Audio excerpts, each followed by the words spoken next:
Bueno, muchas gracias y de nuevo a todos los presentes por sacarle un tiempo en estas mañanas tan importantes que son para estar con la familia, para descansar. Ustedes deciden acompañarlas con nosotros, así que el compromiso nuestro de que estas cápsulas académicas sean relevantes y útiles para ustedes es total y esperemos que este sea el objetivo final que se logre esta mañana. Vamos a hablar entonces de algo que sin ninguna duda ocupa mucha nuestra atención y nos obliga a estarnos actualizando periódicamente para ver qué hay de nuevo. Y en este tema de tuberculosis en VIH sí que hay cosas nuevas. Así que quiero comenzar de nuevo dándole las gracias por su presencia con la situación dejando unas 3 alarmas para que nos sirvan de interés para la charla, de mantener el interés para las charlas. Una de ellas, un momentico, yo cierro acá esta pantallita. Ok. Estos 3 datos, básicamente, es la tasa de coinfección de tuberculosis, de VIH en tuberculosis va en aumento. La oferta de terapia preventiva para tuberculosis latente va en disminución en Colombia y los éxitos terapéuticos que tenemos, las curaciones que tenemos de tuberculosis en pacientes con VIH en Colombia están disminuyendo y son tasas de éxito muy bajas. Con esos 3 abrebocas que nos dejan ya claramente la relevancia de esta discusión, esto es lo que estaremos discutiendo en el transcurso de los próximos minutos. Algunos datos relevantes de cómo vamos a nivel mundial y a nivel local: tuberculosis latente, diagnóstico y tratamiento de la tuberculosis en pacientes que viven con VIH, y la otra mirada es la terapia antirretroviral en pacientes con tuberculosis. Y estos son los 4 documentos que nos ayudarán a través de la charla para poder definir conclusiones prácticas. 3 son de tuberculosis, los 3 son muy recientes, son del año pasado, mediados del año, este documento de UNAIDS, en octubre este de la Organización Mundial de la Salud, la situación global de tuberculosis del año pasado, y el correspondiente documento de todos los años del Instituto Nacional de Salud, Ministerio de Salud, sobre la situación de la tuberculosis en Colombia en noviembre del año pasado, que incluye también aparte sobre coinfección con VIH. Y sin ninguna duda la relevancia de la información que tenemos de lo acontecido en el año 2021 sobre la situación de VIH en Colombia en la población que tiene atención por el sistema de salud, de acuerdo a la cuenta de alto costo. Pues comencemos por lo que pareciera que es una buena noticia, por lo menos a nivel global. Esto es incidencia y vemos cómo los casos de tuberculosis y VIH a nivel mundial van disminuyendo progresivamente y es una disminución sostenida. En contraste con los casos de tuberculosis no más, que pues, realmente no ha habido una variación significativa a través de los años, y esta caída acá pues, se debe más a la problemática del COVID, donde la detección también afectó tuberculosis. Sin embargo, vemos que a nivel de las Américas, en este documento de la Organización Mundial de la Salud, más que una clara tendencia a la disminución de la coinfección, vemos es como un plató, como una meseta ahí con una leve disminución, pero no significativa. Ahora miramos mortalidad. Mortalidad, de nuevo, las noticias parecen alentadoras. La mortalidad de tuberculosis en individuos con infección por VIH disminuye marcadamente a nivel mundial. Estos son datos del 2020 y esto es en las Américas. Esta mortalidad no muestra esa misma tendencia, de nuevo, al igual que la incidencia es una meseta más que una disminución. Y para el año 2021 lo que tenemos es que la incidencia, la mortalidad global de tuberculosis en la región aumenta, a pesar de que la detección de casos disminuye, la mortalidad aumenta, pero no tenemos datos de la coinfección VIH-tuberculosis porque seguramente hubo dificultades de registro y reporte a nivel de la región. ¿Qué conocemos de Colombia? De acuerdo al documento del Ministerio de Salud, esta es la tasa de incidencia histórica hasta el año 2020, y este era el proyectado en línea roja, donde se esperaba que para el 2020 hubiera un incremento de esta tasa, y sin embargo, como ustedes pueden ver, disminuyó sustancialmente. y esto pues es claro que por toda aquella priorización que se le dio a COVID que afectó servicios de atención en muchas otras áreas, entre ellas tuberculosis y también VIH. Y acá lo que vemos en esta línea amarilla es que pareciera que la incidencia de tuberculosis y VIH está disminuyendo lentamente. De nuevo, este último dato tenemos que mirarlo con pinzas por lo que puede ser simplemente el impacto de la pandemia, pero hasta el año 2019 una leve tendencia a la disminución, no muy significativa.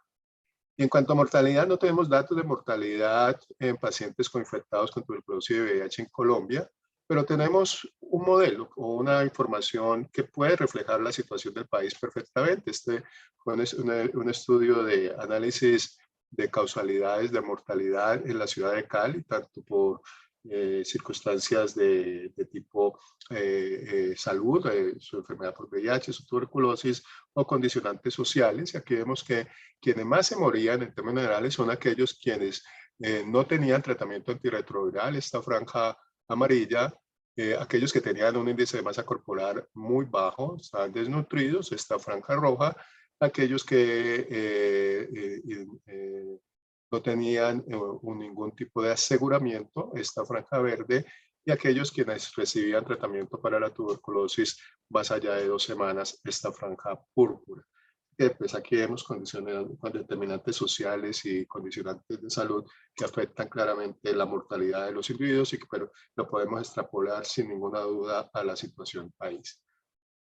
Algo bueno es que según la Organización Mundial de la Salud, Colombia tiene un verde oscuro en términos de realización de la prueba de VIH en los casos que se diagnostica tuberculosis, más del 90%, y esto es algo que nos confirma también el documento del Ministerio de Salud, donde vemos que a través de los años esta oferta de VIH se va manteniendo alta por encima del 90%, disminuye un poco en el año 2020, pero no sustancialmente. Veníamos bastante bien antes de la pandemia en cuanto a la oferta del VIH.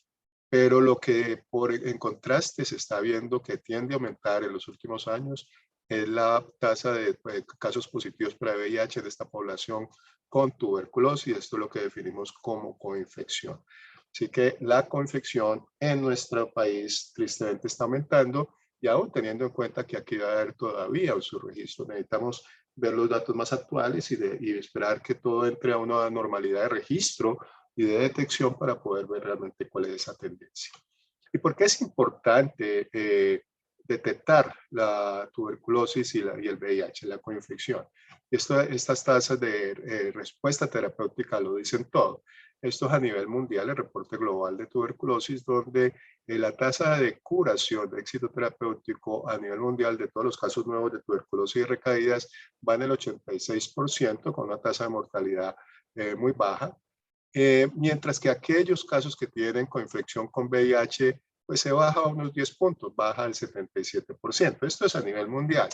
Pero si lo miramos a nivel Colombia, vemos que ni estamos tan bien en el éxito terapéutico, en la curación de la población con tuberculosis general. Acá vemos que baja 11 puntos porcentuales frente a la situación del mundo, y sí que estamos lejos cuando miramos la población que tiene tuberculosis y VIH. Aquí estamos bajando prácticamente 25 puntos porcentuales y la tendencia es a empeorar. Así que esto es lo que nos dice que algo no estamos haciendo bien. Esto nos toca directamente a nosotros. Si bien el tratamiento de la tuberculosis son programas de salud, están monitorizados por los entes regulatorios, el paciente es atendido por un médico, y estos pacientes con infección de VIH y tuberculosis son atendidos por nosotros. Esta es una de las alarmas que les estaba mostrando, que nos hacen prestar atención a estas actualizaciones, más cuando vemos que hay otros determinantes también de seguridad y sociales que afectan más a unos individuos que a otros. Si bien el contributivo no es el que más se afecta y tiene una tasa de curación mayor, vemos como el régimen subsidiado, por el contrario, tiene claras ventajas, es una población más vulnerable, y la población más vulnerable de todas es la población no asegurada. Así que es claro que pues, hay determinantes de salud, nutricionales, de acceso a los servicios de salud, de aseguramiento, pero también del interés que como programa nosotros pongamos a estos pacientes. Hacemos la tuberculosis latente. Tuberculosis latente es muy importante en el tema de VIH porque la infección por tuberculosis es un fenómeno que llega al individuo con tuberculosis y se queda durante toda la vida que va a tener ese individuo de ahí en adelante, aún siendo bien tratado. Esta es una gráfica que les dejo la referencia ahí de Nature de hace un par de años, hace unos 3 o 4 años, en donde vemos que el individuo que antes de adquirir la infección por VIH tenía un riesgo de acuerdo a su zona geográfica, sus características muy bajo o sustancialmente menor, se infecta con VIH en la medida que los CD4 se vayan manteniendo un poquito altos y se logra el set point de la carga viral, el riesgo no pasa a ser de igualmente bajo a antes de la infección, todavía es medianamente alto. En la medida que estos CD4 van disminuyendo y la carga viral va aumentando, pues vemos que ese riesgo, por supuesto, si alguien se hace sustancialmente alto, y ahí es donde van a ver las complicaciones que conocemos claramente de la infección por tuberculosis, y el recibir tratamiento antirretroviral efectivo con supresión de la carga viral, como ustedes lo pueden ver acá en esta línea, no reduce ese riesgo a un nivel preinfección por VIH, lo mantiene todavía alto e importante aún en tratamiento exitoso. Así es que por eso la búsqueda de tuberculosis latente sigue siendo fundamental aún en el individuo que tenga CD4 de 800 o de 1000 o cualquier valor que sea y en cualquier estado de salud que se encuentre.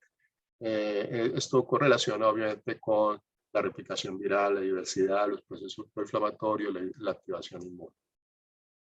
En donde, pues, realmente no me preocupa mucho, pero lo muestro porque pareciera que Colombia, al igual que la mayoría de los países de Latinoamérica, no está haciendo bien las cosas es en el tratamiento de tuberculosis latente frente a las metas y objetivos que tiene la Organización Mundial de la Salud, que es darle tratamiento preventivo para tuberculosis latente a prácticamente toda la población de los países de ingresos medios y bajos, en especial la que tiene CD4 menor de 350.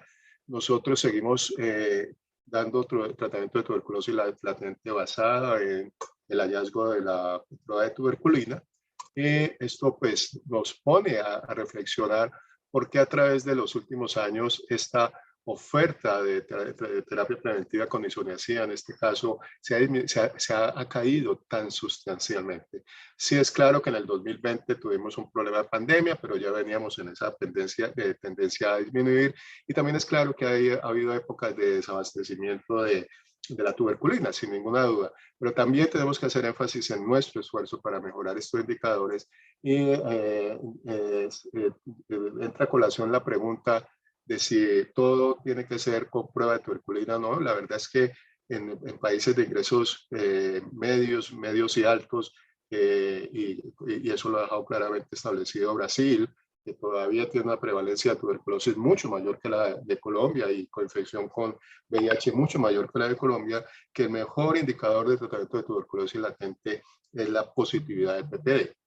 Pruebas de IGRA, de pruebas sanguíneas de liberación de interferón, han sido estudiadas en escenarios tanto en VIH negativos como VIH positivos. Y en VIH positivos, desafortunadamente, tengo que decirles que los resultados no han sido alentadores y todavía no es una estrategia útil que nos permita trasladar estos desabastecimientos que ha habido de prueba de tuberculina hacia estas pruebas sanguíneas, ni tampoco pues, por su costo y su acceso y disponibilidad que tenemos en Colombia muy limitado. ¿Cuál es el tratamiento de tuberculosis latente en personas que viven con VIH en Colombia? Es una pregunta interesante porque ha cambiado y seguramente ustedes lo saben. Esto es simplemente para ponerles el paralelo, la comparación con las normas del CDC. El CDC establece que todo individuo que tiene una tuberculosis latente con o sin VIH debe ser tratado como un régimen preferido con el esquema de dosis semanal de isoniazida de rifampicina por 12 dosis por 3 meses, y es la recomendación más fuerte, y esto no excluye a la población VIH. Y como alternativa quedaría la opción de tratamiento preventivo de isoniazida diario por 6 meses. Incluye también VIH, pero es la alternativa. Ya para VIH habría que tener en cuenta que los regímenes que tiene rifampicina pues no están no son adecuados, son buenos para la población no VIH, isoniazida rifampicina o rifampicina sola, pero no para la población con infección por VIH. Y casualmente en Colombia la situación es un poquito a la inversa, pero es buena por lo menos para la población con VIH. Ustedes seguramente saben que desde los nuevos lineamientos de la resolución 227 de febrero del 2020 se estableció que la terapia preventiva de tuberculosis latente debe ser en población con VIH primordialmente con isoniazida rifampicina. No debe ser con isoniazida por 6 o 9 meses, que de hecho la alternativa es 6 meses de isoniazida, que ya implica de por sí un avance. Después de más de casi 20 años esperando que los lineamientos en Colombia se ajustaran a los lineamientos de la gran mayoría de los países del mundo, de que la terapia preventiva con isoniazida no era de 9 meses, sino de 6, ahora lo es, pero es alternativa. La terapia preferente es isoniazida rifampicina y se dispone. Probablemente haya unidades regionales, secretarías, departamentos, áreas del país que no tengan tanta disponibilidad, realmente no lo sé, pero el gobierno se ha preocupado que la rifampicina que llegue al país sea para la población con VIH, casi que exclusivamente. Eso hace que para los pacientes inmunocompetentes o que no tengan infección por VIH siga siendo 6 meses de isoniazida, pero aquellos que tienen VIH es la combinación de estos dos medicamentos más piridoxina una vez a la semana durante 12 semanas. Y esto representa un reto que hay que tener en cuenta y por eso es que el tratamiento debe ser supervisado, que un individuo puede requerir hasta 14 tabletas ese día de la toma de la isoniazida de la rifampicina, basadas en 9 tabletas de isoniazida por 100 miligramos, que es la que casi siempre nos dan, 4 de rifampicina en aquellos que tienen más de 60 kilos y la de piridoxina. Así que tener en cuenta eso. Son solamente 12 dosis, 3 meses, pero debe ser supervisada. ¿Y por qué este otro estudio no ha impactado las guías? Este es un estudio que fue publicado en el 2019 y las últimas guías del CDC son del 2022. Y vemos cómo este estudio todavía no se asimila a la guía. Este estudio es también con isoniazida rifampicina en población que tiene VIH, que tiene CD4 más de 100, y no es 3 meses, es un mes. La diferencia es que es diario. No es una vez a la semana, sino diario, 30 dosis en un mes. Y aquí vemos que a seguimiento de 5 años, en términos generales, en todos los pacientes, en aquellos que tienen CD4 menor de 200 o más de 250, las curvas de incidencia de tuberculosis activa se superponen. O sea que el efecto protector de un mes es excelente comparado, en este caso, con el grupo estándar que fue 9 meses de isoniazida. No solamente no fue inferior el tratamiento de un mes, sino que se asoció a menos efectos adversos y también a una tasa de terminación, de cumplimiento y de adherencia mucho mejor, 97% versus 90% del grupo comparador. Suena muy atractivo. Se me escapa darles una explicación de por qué no se ha prestado esta atención a este estudio del New England Journal of Medicine, que incluye un muy buen tamaño de muestra de 3.000 pacientes. Lo que sí tenemos que tener en cuenta con toda esta tendencia de ir asimilando las recomendaciones de la guía, que las terapias deben ser basadas en dolutegravir, probablemente de una manera más lenta de lo que todos quisiéramos, pero va a ir incrementándose el uso de dolutegravir poco a poco. Eso nos pone en el reto de estos individuos que están con rifampicina. ¿Será que rifampicina, que también es una rifamicina, va a funcionar igual a como funciona la combinación de dolutegravir con rifampicina, donde hay que dar doble dosis? Pues este es un estudio que se publicó hace un par de años en el CROI, donde con 60 pacientes a los que estaban en el esquema semanal, dosis semanal por 12 semanas, vieron cómo era la circulación de farmacocinética. No los voy a molestar con detalles, simplemente para decirles que la concentración mínima, que es la que más importa, disminuyó un 50% en estos de dolutegravir cuando se tomaba simultáneamente rifampicina, y el área bajo la curva 30%. Y sin embargo, a pesar de estas interacciones medicamentosas, los niveles que tuvieron en estos individuos que estaban recibiendo una dosis diaria de dolutegravir 50 miligramos al día fueron suficientes. y tanto así que los 60 individuos con esa dosis de una vez al día tuvieron carga viral indetectable. Así que parece ser que a pesar de esta iteración medicamentosa, la dosis de una vez al día es suficiente y no hay que ajustarla. En el caso que tengamos un paciente con terapia preventiva con rifampicina y isoniazida, que es la que debemos estar recibiendo en estos días y al mismo tiempo tenga tratamiento con dolutegravir. Un poco diferente o todavía no es claro es cuando suceda aquello de que podamos dar tratamientos de un mes, 30 dosis. Una de las razones por las que probablemente no lo daremos prontamente es porque con el esquema semanal son 12 dosis, mientras que con el esquema un mes, que solamente es un mes, son 30 dosis. Y rifampicina es un medicamento costoso.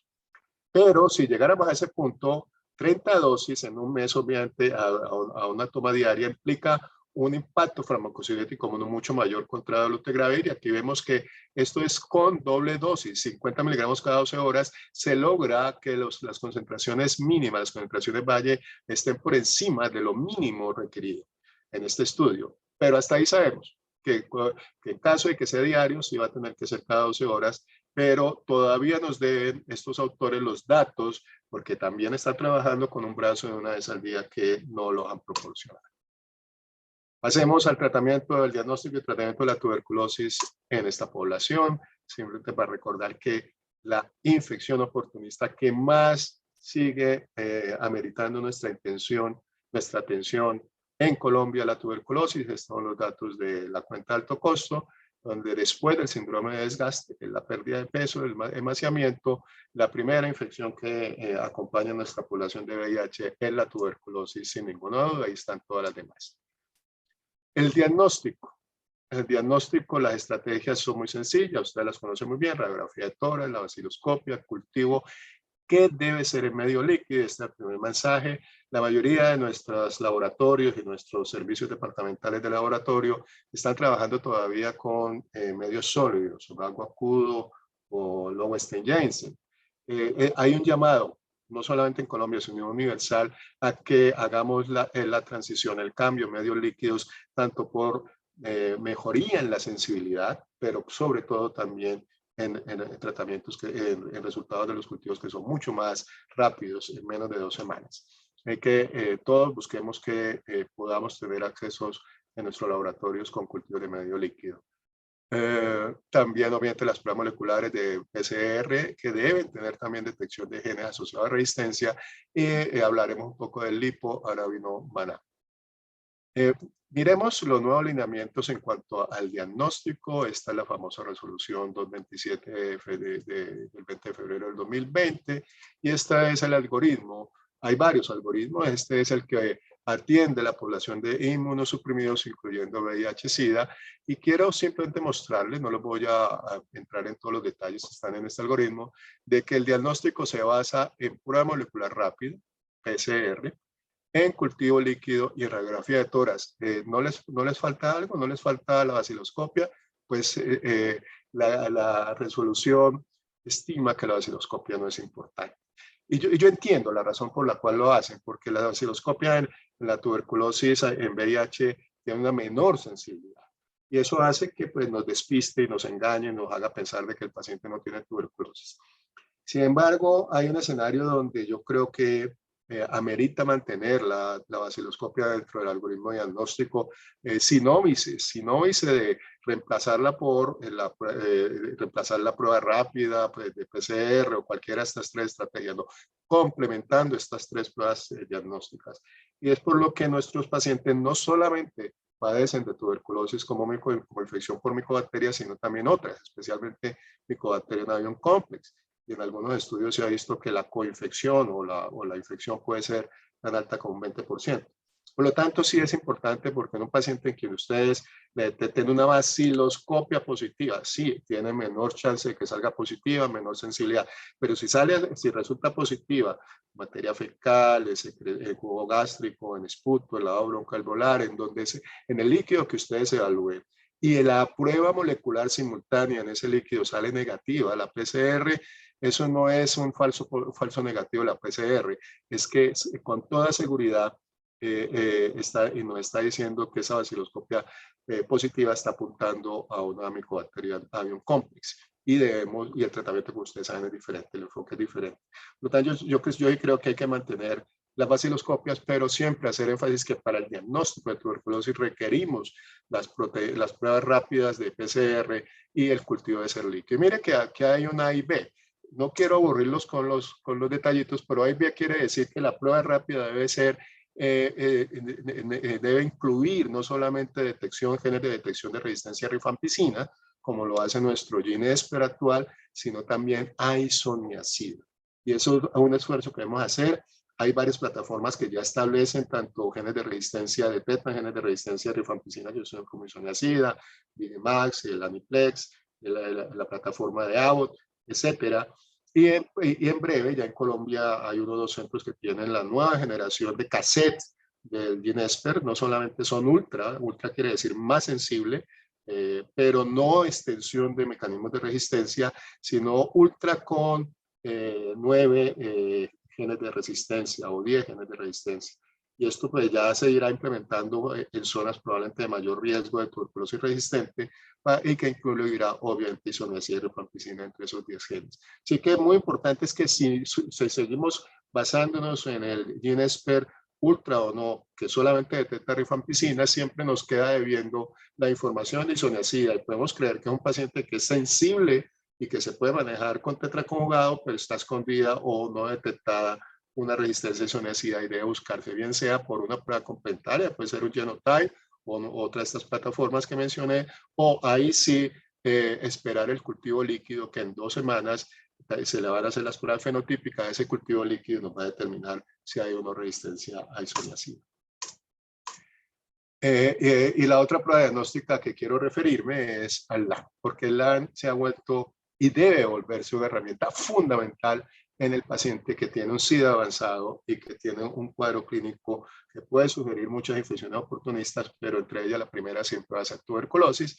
Esta es una prueba rápida, esta es de flujo lateral, la que tenemos es la de ALER, que se parece a las pruebas de embarazo y donde simplemente en 10 minutos nos va a determinar si es positiva o negativa la prueba. Muy importante. Hay otra que es la SILBAM de Fujifilm, ahorita la mencionaré, pero esta que es la que tenemos en algunos centros en Colombia ya comercialmente está disponible. Lo que pasa es que hay un desabastecimiento, así son las cosas en Colombia, pero estén atentos porque se puede conseguir.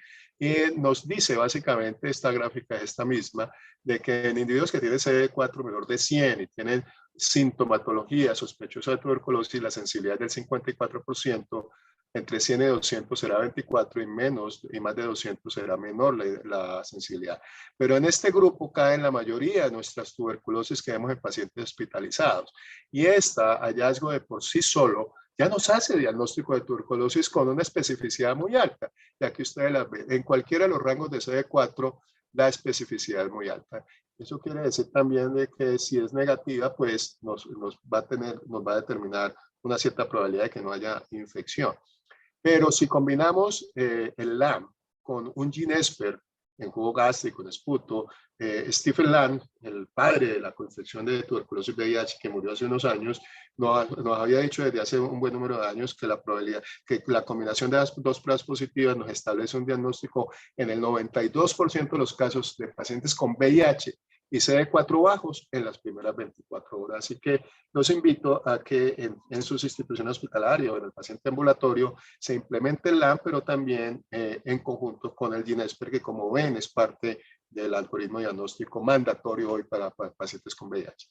Este LAN, este lipoarabinomanán, que son antígenos de la pared celular de la micobacteria, el ser antígenos, pues sabemos que funcionan muy bien porque indican infección activa. Cuando un antígeno se detecta es porque se está replicando el microorganismo.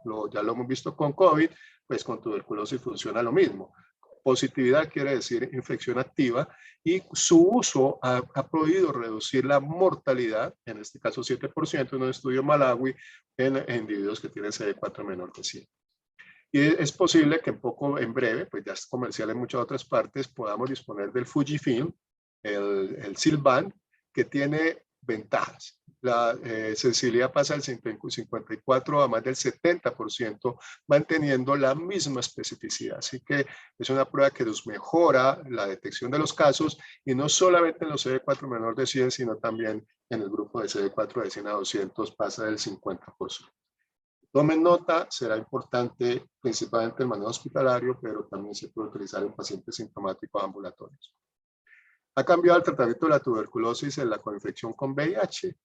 En Colombia sí, y estoy seguro que ustedes lo saben, hasta hace 2 años era 9 meses, 12 meses de tratamiento, hoy ya la tuberculosis se trata igual que cualquier individuo que no tiene VIH, exceptuando 2 condiciones que ya las vamos a ver, pero es 6 meses en la mayoría de los casos y esto incluye tuberculosis pulmonar, tuberculosis diseminada, tuberculosis miliar, ya lo vamos a ver. Siempre y cuando las tabletas sean de 150 a 75 miligramos rifampicina y isoniazida, porque cuando dábamos 3 veces al día, eran 150 a 150. Ya no se da 3 veces al día, ni aún en la población sin VIH, porque el riesgo de recaídas es mayor. Es 150 a 75, a estas alturas ya no deberá en nuestras secretarías estar proporcionando esta presentación de tabletas. Y se maneja, es dosis, no se maneja tanto tiempo, sino dosis. Entonces, 6 meses más o menos corresponden a 56 dosis en la fase de iniciación y 100 dosis en la fase de continuación. Así que uno cuenta dosis, no días necesariamente.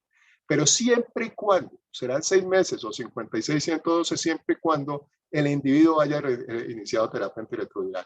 Si por alguna razón no la recibe, la rechaza, no la hay o no se han percatado de su importancia, este individuo todavía recibirá 196 dosis en la fase de continuación, que quiere decir cerca de 9 meses.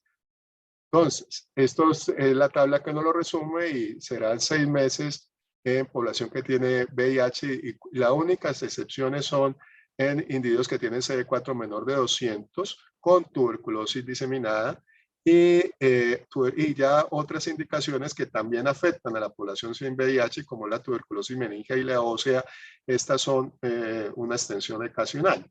Pero es igual en la población que no tiene VIH. En la población que tiene VIH, los CD4 menor de 200, y miren que la tuberculosis miliar, aquella que está afectando a diferentes órganos, pero no meninges, se trata también por 56, 112 dosis, o sea, 6 meses. Y esto es en razón de que lo que busca el medicamento es entrar en tejidos, y en tejidos la concentración de los microorganismos en tuberculosis miliar es más baja que en la tuberculosis cavitaria, en la tuberculosis, y en sitios en donde penetra bien el medicamento, por eso las óseas y las meningias requieren una extensión mayor para que se esterilicen esas áreas donde la actividad de los medicamentos es menor. Pero con el uso de estos medicamentos, que cada vez se busca que sean tanto bactericidas como esterilizantes, estamos enfrentándonos a nuevas fronteras. Y esta es una de estas, esta del estudio 5349, en donde se miraron qué pasaba en población general, en población sin VIH, pero también un 8%, 214 pacientes tenían coinfección con VIH, dándoles 4 meses de tratamiento en vez de 6. Y miren lo que en la población de VIH, estos son los que tienen VIH, el mejor resultado se obtuvo en aquellos que recibieron ese tratamiento de 4 meses, que tenía que tener unas variaciones. En vez de etambutol, moxifloxacina, y en vez de rifampicina, rifapentina. Creo que este esquema se le llama el RPT-MOX. Entonces, si damos isoniazida, rifapentina, moxifloxacina y piracinamida, esos 4 medicamentos por solamente 4 meses, estamos logrando una tasa de curación por encima del 90%, superior a cualquiera de los otros brazos del estudio. Esto también aplicó para población VIH y es por eso que precisamente les comentaba que en febrero de este año fue la última actualización del CDC para tuberculosis en Estados Unidos, y ellos están recomendando que inclusive en individuos con infección por VIH que tienen CD4 mayores de 100, tal como fue diseñado el estudio, se debiera utilizar ese esquema de 4 meses. Isoniazida, rifapentina, moxifloxacina y rifapentina. Para terminar con tratamiento antirretroviral, y esta es la otra alarma, la otra llamada de atención. El Instituto Nacional de Salud y Vigila nos dice que un poco más de la mitad de los pacientes que tienen tuberculosis y VIH alcanzan a recibir tratamiento antirretroviral. Es un poco diferente y esto pues no ha mejorado a través de los años, no ha mejorado.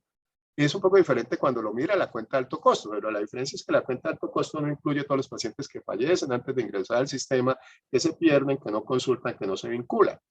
Y los que están en el sistema, sí, en la medida en que van pasando los años, la proporción de individuos que a un año van recibiendo tratamiento antirretroviral teniendo tuberculosis va mejorando. Todavía está un poco lejos de la población de gestantes y de la población sin tuberculosis, pero va mejorando.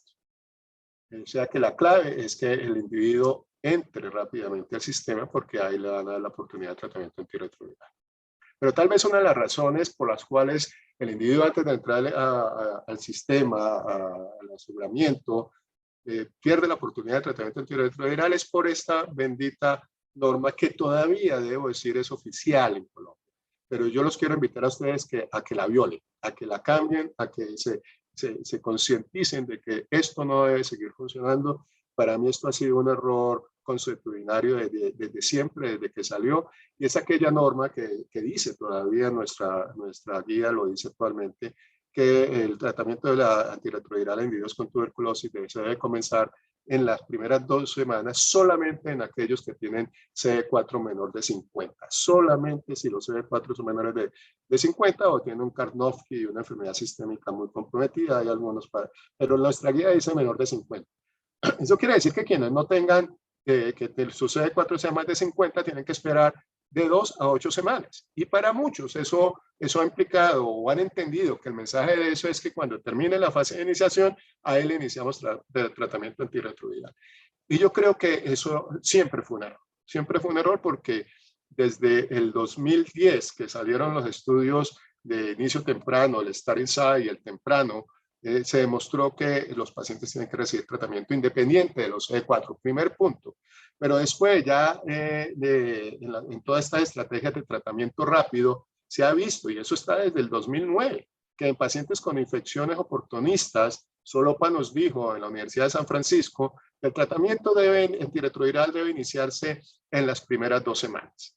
En ese estudio desafortunadamente no se incluyó tuberculosis por las interacciones medicamentosas, pero igual el concepto tiene que ser válido para tuberculosis. Pues les tengo buenas noticias. Las buenas noticias es que la Organización Mundial de Salud en marzo del año pasado sacó una nueva guía en donde evaluó a través de metaanálisis y revisión sistemática este aspecto y encontró todos los estudios, que la información es en grande de todos aquellos estudios que han hablado de tratamiento antirretroviral temprano y tratamiento en pacientes con tuberculosis, y concluye fehacientemente de que el tratamiento antirretroviral en pacientes que tienen con tuberculosis se debe iniciar en todo individuo en las primeras 2 semanas, independiente de los CD4, en las primeras 2 semanas, con solamente una excepción.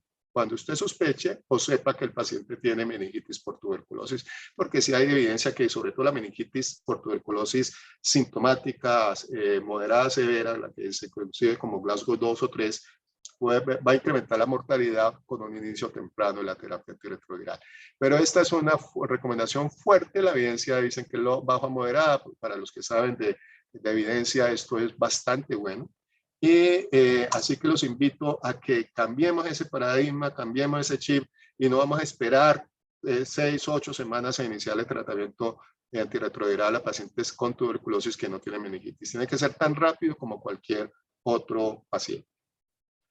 ¿Y cuál será entonces el tratamiento antirretroviral?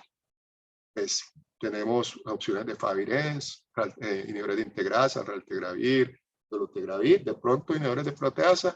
Pues esta es tabla que aportamos desde la CIN a la resolución 220, donde resume esas opciones. Y quiero decirle de una vez que ningún estudio de los que se ha hecho comparando terapias basadas en el Favirenz con terapias basadas en dolutegravir, lo vamos a ver brevemente ahora, ha mostrado que nada es superior a Favirenz. Por lo tanto, la terapia de base, la terapia preferida de pacientes que tienen infección con tuberculosis, debe ser siempre Favirenz, siempre que se pueda. Siempre que se pueda, es que no haya contraindicaciones por perfil neuropsiquiátrico de base o porque sepamos que en este país, en esa región, la tasa de resistencia basal, pretratamiento primaria, para no nucleosídicos es más del 10%, y es tal vez esa la razón por la cual esta opción de Favirenz se excluye en casi por cualquier parte del mundo. Y por eso es que ustedes ven que las guías internacionales, cuando hablan de terapia antirretroviral en pacientes con tuberculosis, se van directamente a inhibidores de integrasa. Pero me van a creer cuando les muestre que siempre que se pueda utilizar efavirenz es mejor. Pero en caso de que no se pueda, sí será raltegravir a dosis doble o a dosis sencilla, pero esta dosis de normal, de 400 cada 12 horas, solamente debe utilizarse en pacientes que tienen cargas virales menores de 100.000 copias y debe agregarse CD4 mayor de 200. O si no, dolutegravir, pero debe ser dosis doble. Ya el uso de inhibidores de proteasa siempre implica cambio de la terapia de tuberculosis, lo cual siempre implica también extensión de la terapia, o bien utilizar rifabutina, que tiene menos interacciones que rifampicina, o cambiar la rifampicina, porque ya rifabutina no la tenemos, a una quinolona, y aquí es donde el tratamiento pasa de 6 meses a 18 meses. Y estos son los dos estudios, o tres, son los que compararon, que se comparó efavirenz con raltegravir, el Reflate-TV inicial, fase 2, y el Reflate-TV 2. Este es del 2014, este es del 2021.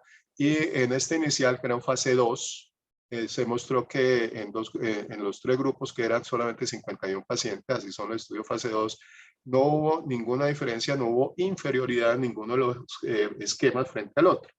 Ni raltegravir fue inferior, ni efavirenz fue inferior.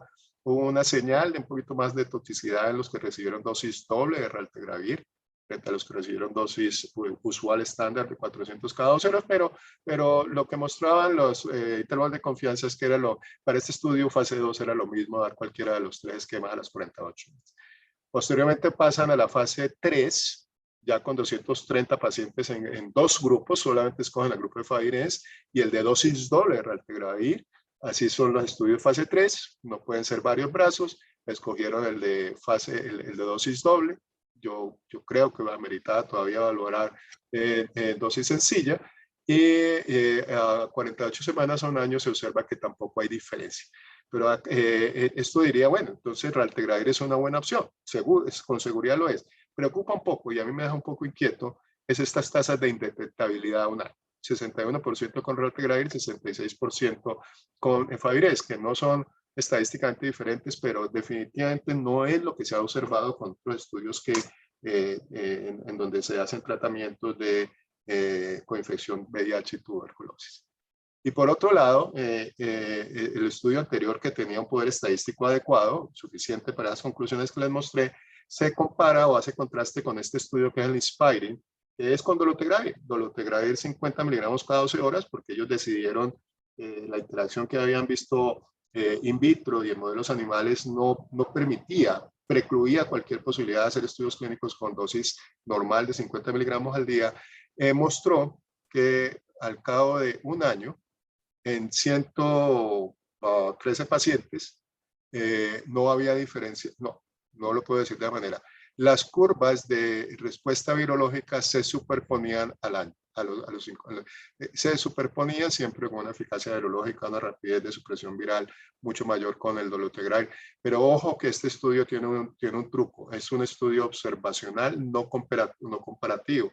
Y la razón es que fueron 113 pacientes, y el N que se estima para que este estudio hubiera tenido conclusiones estadísticamente significativas era de 536, o sea, cerca de 268 por cada grupo, muy lejos de lo que se hizo, y por lo tanto lo que se hace es simplemente observar qué pasó, y después se montan las gráficas, pero como ustedes ven, no hay ninguna P por ningún lado, ningún intervalo de confianza, no hay nada que nos permita decir si esto es significativo o no.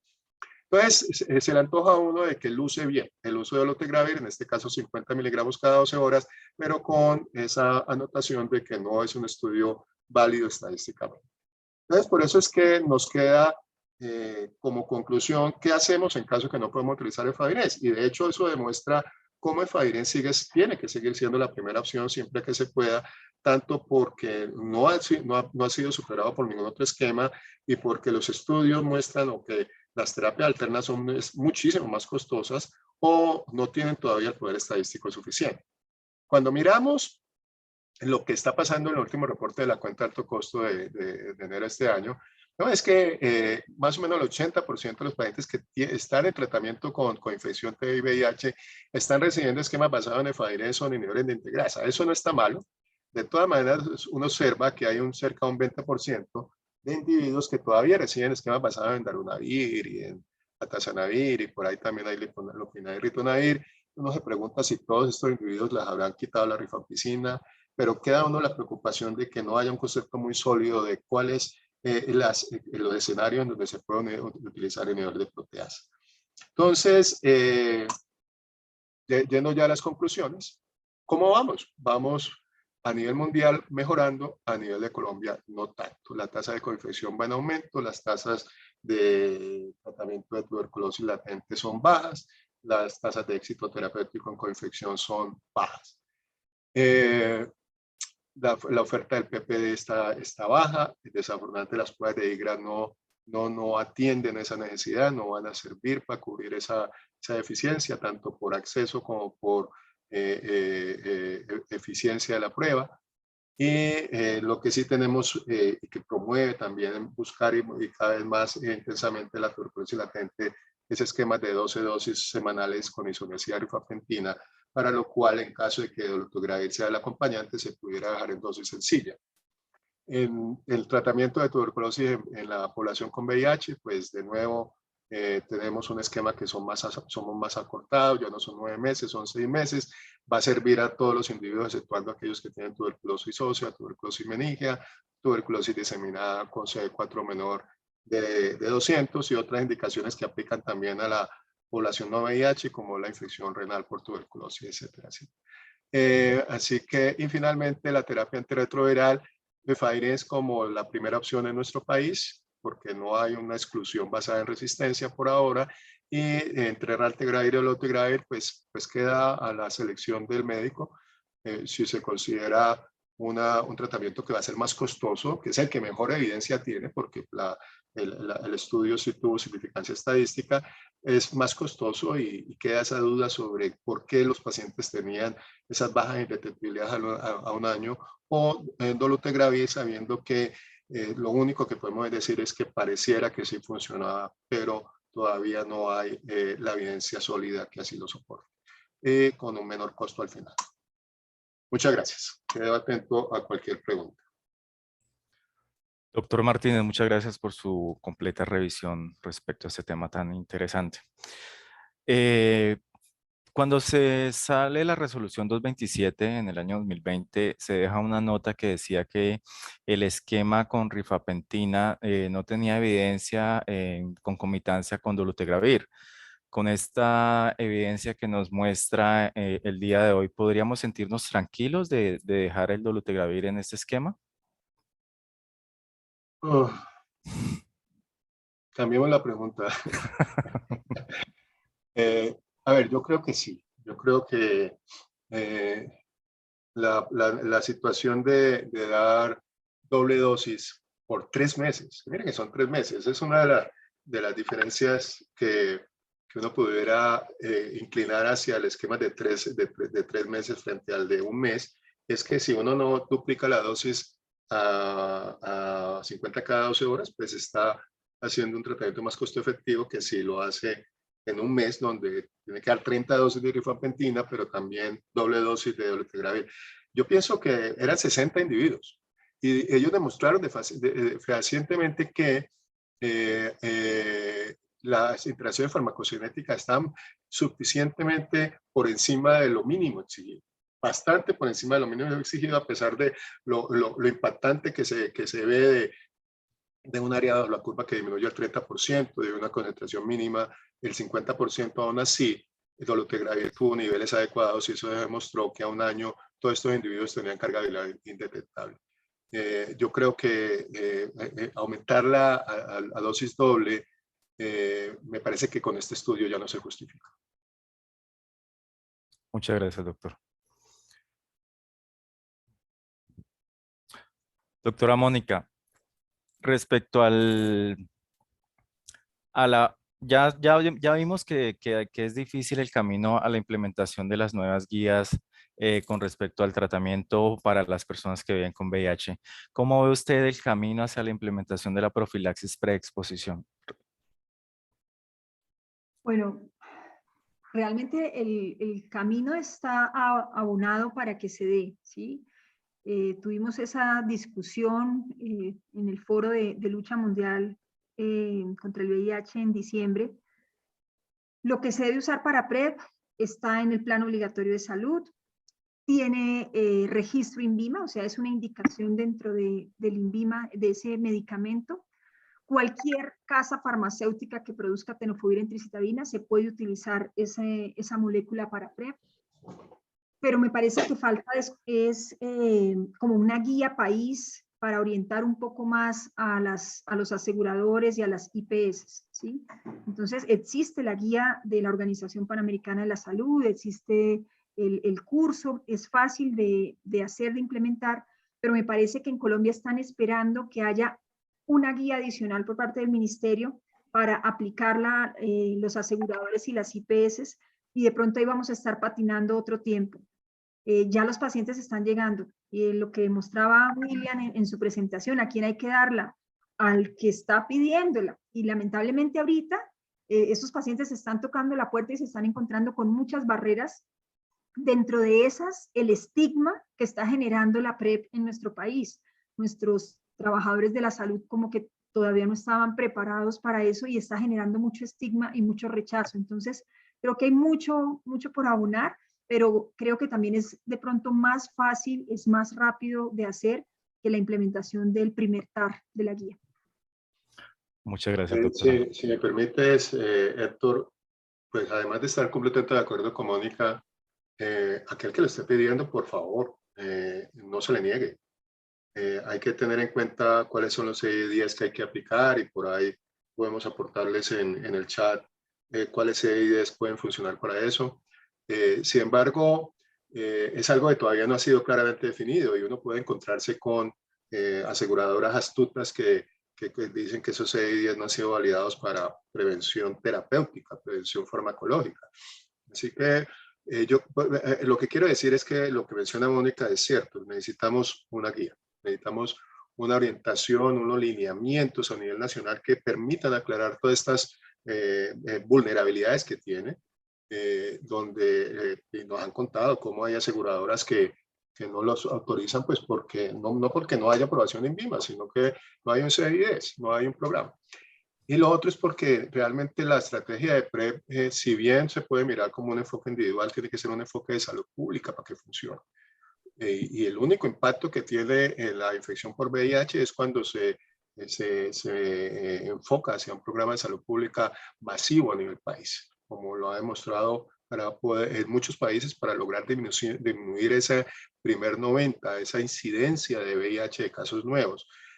Para eso sí necesitamos una serie de cambios estructurales y una normatividad que permita claramente decirle al país cómo se debe implementar PrEP, en dónde se debe implementar PrEP, quiénes tienen que atender ese PrEP. O sea, cualquiera lo puede hacer en su consultorio, tal cual, y quien lo pida debe recibirlo. Pero para que tenga ese enfoque ya de solución de salud pública, tenemos que sean programas. Así como tenemos centros de atención integral por todo el país para atender VIH, pues debemos encontrar un mecanismo similar o el mismo, porque eso también está en discusión. Porque sí se está estudiando, el ministerio está estudiando estas opciones. No es que estemos en un silencio o en un olvido sobre esto, se está estudiando, se está evaluando cuáles son las mejores estrategias. Y una de las discusiones es si se debe utilizar los centros de atención integral para VIH, las IPS, o centros alternos. Me temo que la selección que está haciendo el ministerio, o la opción que más les gusta, es que sean centros de atención básica no VIH, donde pueda haber programas de PrEP en cualquier centro de atención periférica, en fin. Pero todo eso es lo que necesitamos para que sí tenga un impacto epidemiológico. Si no, simplemente va a ser una formulación de un tratamiento como para evitar enfermedades de transmisión sexual o cosas de esas. Y lo segundo es que para poder también evitar ese escenario que mencionó William, de pacientes que por no tener un acompañamiento idóneo o bien tengan enfermedades de transmisión sexual que no se detecten y puedan funcionar como cofactores en la infección más fácil por VIH, como también en esa temible resistencia que se puede dar en aquellos que son inadherentes intermitentemente a tenofovir en tricitabina. Así que todo eso llama a un programa, a unos lineamientos, a unos protocolos, a unas guías que son urgentes. Entonces ahí es donde tenemos que tratar de utilizar esa presión de la Asociación Colombiana de Infectología, esa confianza que ya se tiene mutua con el ministerio, para ver si nos sentamos en algún momento a hacer esos tipos de lineamientos, porque no podemos seguir simplemente diciendo que ya tiene aprobación en BIMA, lo podemos formular en los consultorios, pero no tiene un impacto nacional. Doctor, el CIE-10, pues el que yo encontré para darle, para poder pues empezar a tramitar el tema de PrEP es el Z20.2, que habla riesgo de infecciones de transmisión sexual como tal. De todos los que miramos en el CIE-10, creo que ese es el que más se apunta, Z20.2, si no estoy mal. Pero bueno, después internamente se lo escribo. Pues no quería entrar en detalles, pero sí, esa es una discusión que tuve con el doctor Luque hace unos días, en donde hay 4 CIE-10 que pueden aplicarse para ese concepto. Pero lo que se busca, o sea, y los puedo recitar en este momento, ¿sí? El Z20.2 que tú mencionas, y después sería de Z20.5, punto 6 y punto 8.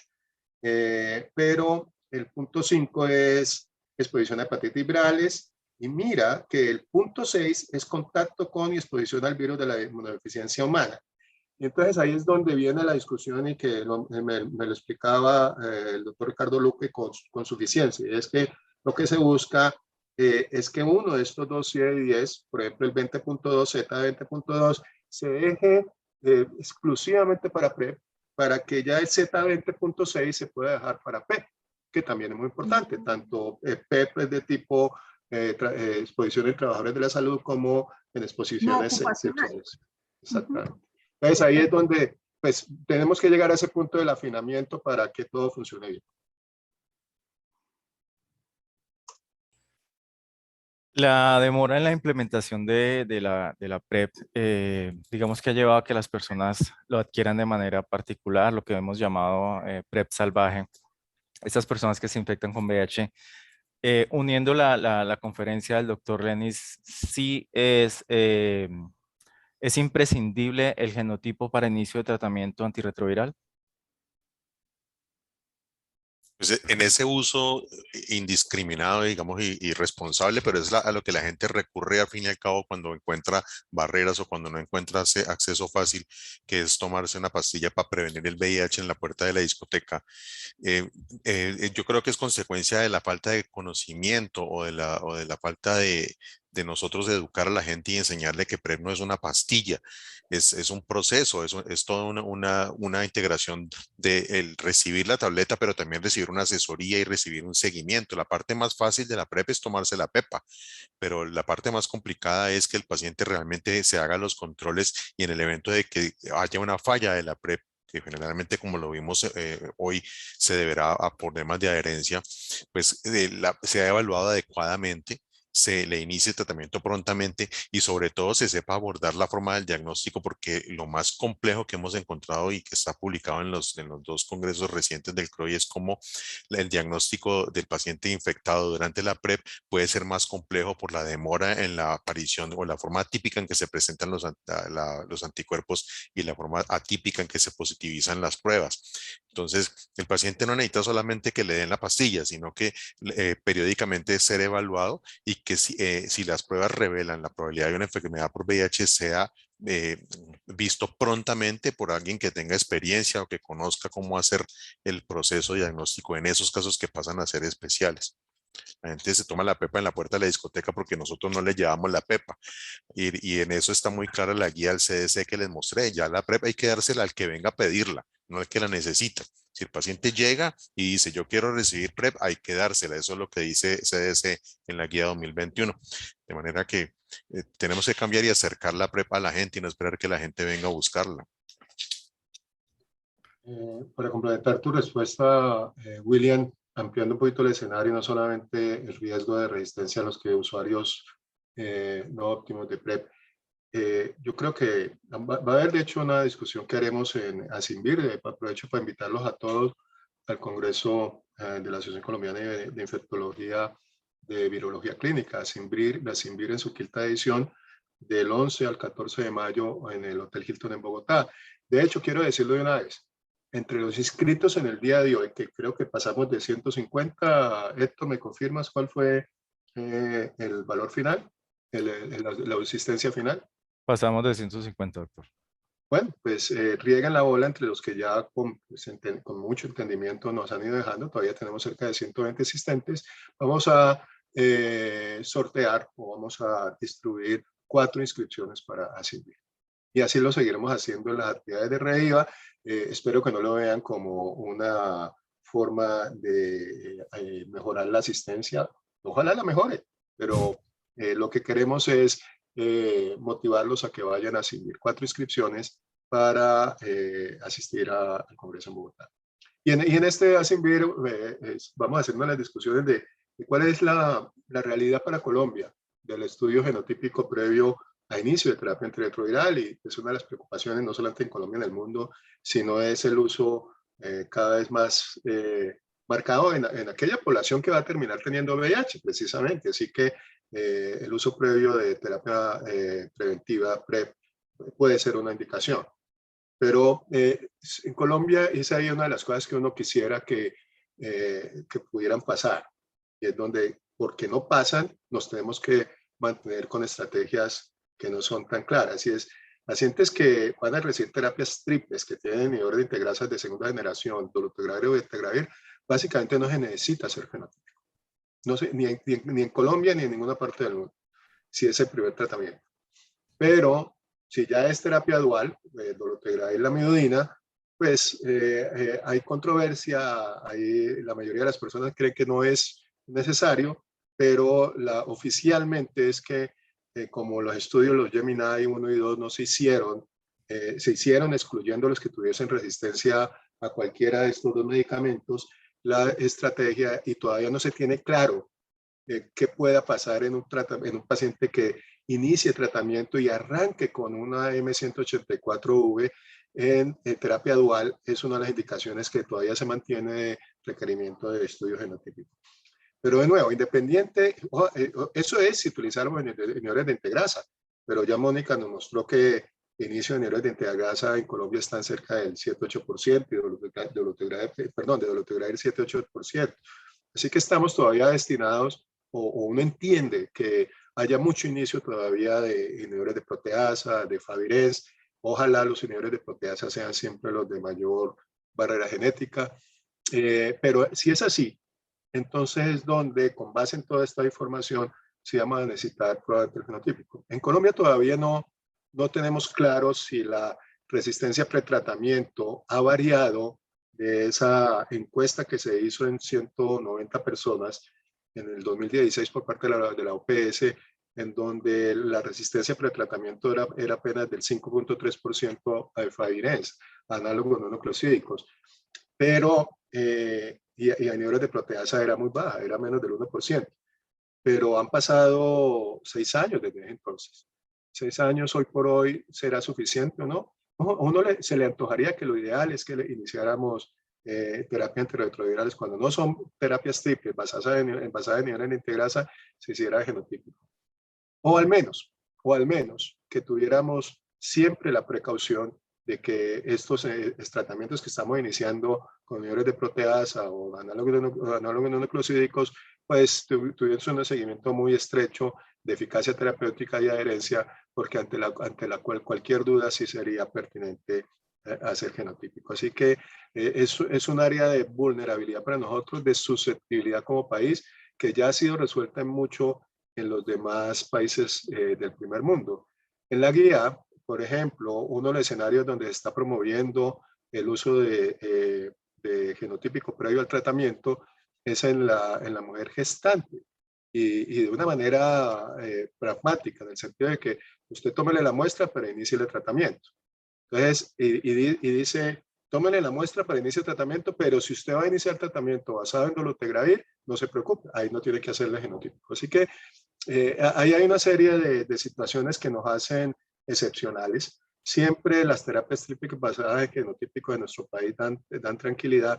En las gestantes es precisamente en la encuesta que se hizo hace 6 años, se encontró que ese uso de sidobudina, que era acentuado en ese momento y que creo todavía existe, pero ha disminuido significativamente en las embarazadas, era el factor principal de utilizar medicamentos con resistencias pretratamientos importantes. Y por eso es que desde hace varios años se ha dictaminado o se ha promovido, y hay una circular del ministerio que dice que en las gestantes no se deben de utilizar más terapias basadas en sidudina y lamivudina, por ese riesgo de resistencia que puede resultar en fracaso terapéutico y en transmisión vertical. Pero con los demás no sabemos. Sabemos que con inhibidores de integrasa, terapia triple, no hay problema. Lo demás es tierra que todavía no conocemos. Esperamos con el estudio que estamos haciendo con Reviva, que vamos avanzando a un buen ritmo. En cuestión de unos meses ya tengamos el completo, la evaluación de resistencia a tratamientos en Colombia, que con una muestra de más de 500 pacientes mapeados a través de todas las regiones de Colombia, y saber si finalmente las resistencias a los análogos nucleosídicos especialmente, y también a los análogos nucleosídicos ha llegado a umbrales de preocupación.